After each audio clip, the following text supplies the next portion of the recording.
Okay, Iron Cross man-to-man combat on the East Front.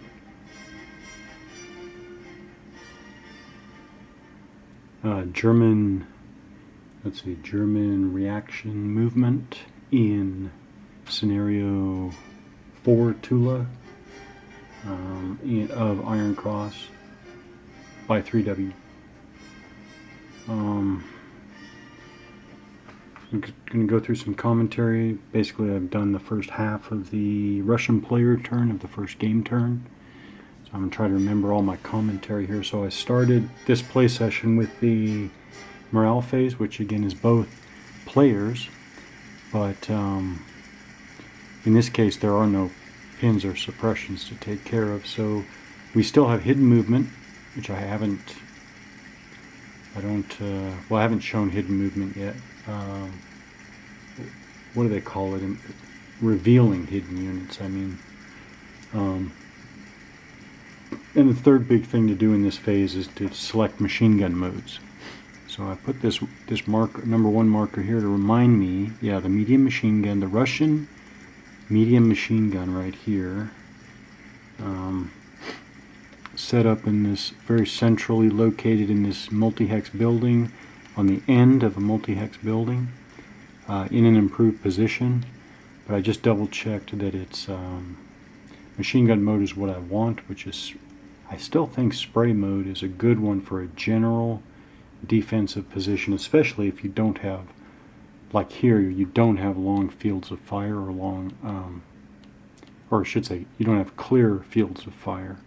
You have all this hard terrain blocking and breaking up your field of fire.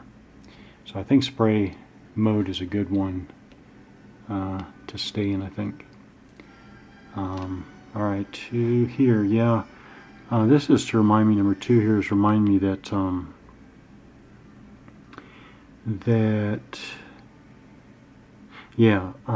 so even though it's the Russian player turn, the Russians are defending the built up area here, and the Germans are attacking from this direction.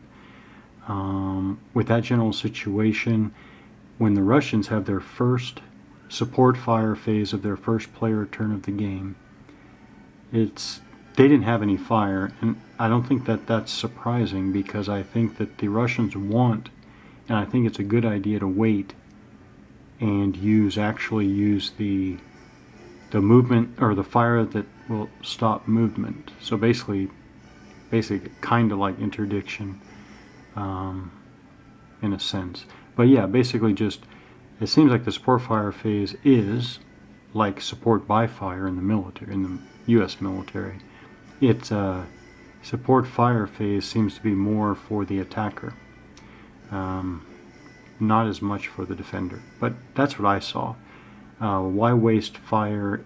Why waste low probability fire during the support fire phase when it seems to me the Russians should be saving their fire to hit moving German units? So that's my general idea there. Oh, here I went, this is back, I know I've talked about this before, but especially over in this area right here, there are multiple areas like this where the terrain is really, it's a mess. You have a bombed out building here, but I think you still treat this as a multi-hex building. You have a bombed out hex here, but I think you still treat this as a multi-hex building. And you even have a bombed out building here, but that's still a single hex building. You got all these blasted out trees, and I thought about this again because I was thinking about the Russians firing again. Russians firing down this road, straight down this road. Looks great, except, is this a third tree? I don't know. You know, I just realized, why would there be a tree in the middle of the road? It looks like a tree graphic. Maybe it's a tree that's fallen over. I just don't know. There's clearly a tree here, and there's clearly a tree here. So therefore, well, I should say there's a blasted out tree here and a blasted out tree there. So does that mean that by definition this is a woods hex? Because it has 2+ trees?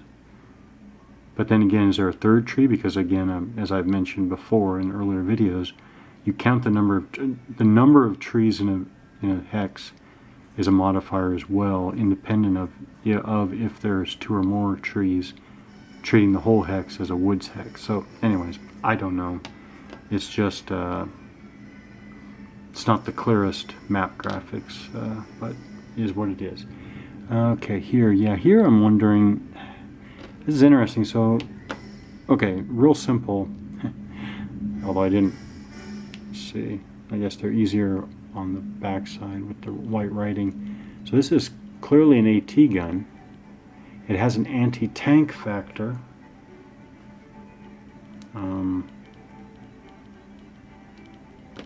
It has an anti-tank factor there of 9, but it has an AP factor of 10. And AT fires only for hard targets, or AFVs. So why would an AT gun have an AP factor, in this case 10?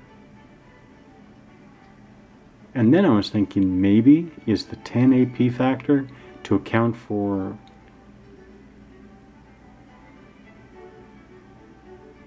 I was about to say the crew members using their individual weapons, but 10 would seem to be fairly high.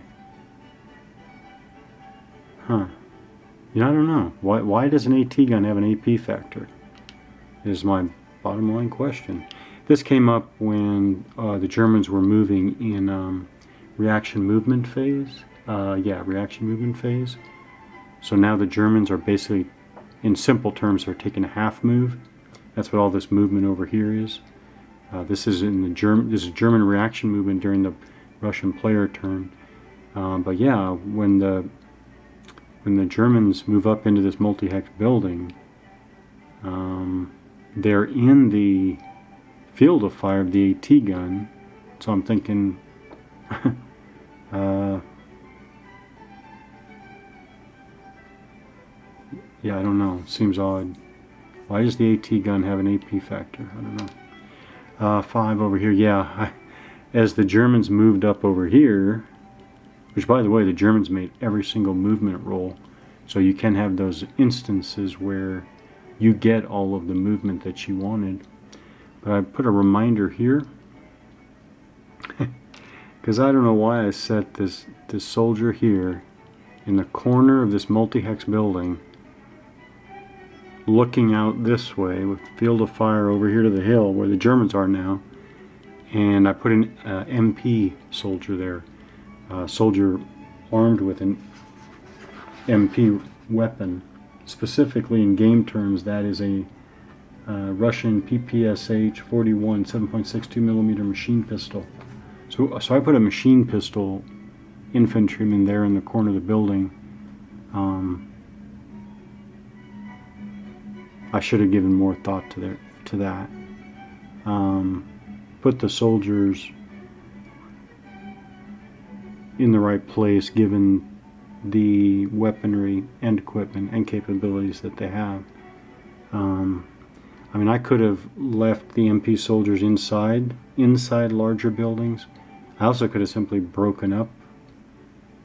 I could have broken up, even though I'm keeping them together by squad. I could have broken up these MP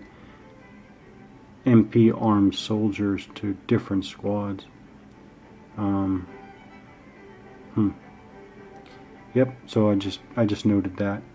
Okay, so when I pick up play again, I'll be picking up with the defensive fire phase of the Russian player turn, of the first game turn. So that means that, specifically, the non-phasing players, so the Germans, will now be able to open fire. All these units that performed reaction movement here, they're all marked, including the tank, the AFE. Don't need that there. So moved, and then moved and moved. So the far flanks basically are closing in to the built-up area. One more thing about defensive fire phase. If the Russians had moved during their movement phase, which they didn't need to do, and Germans conducted opportunity fire, they also would not be able to fire during the defensive fire phase. But that's where I plan to pick up.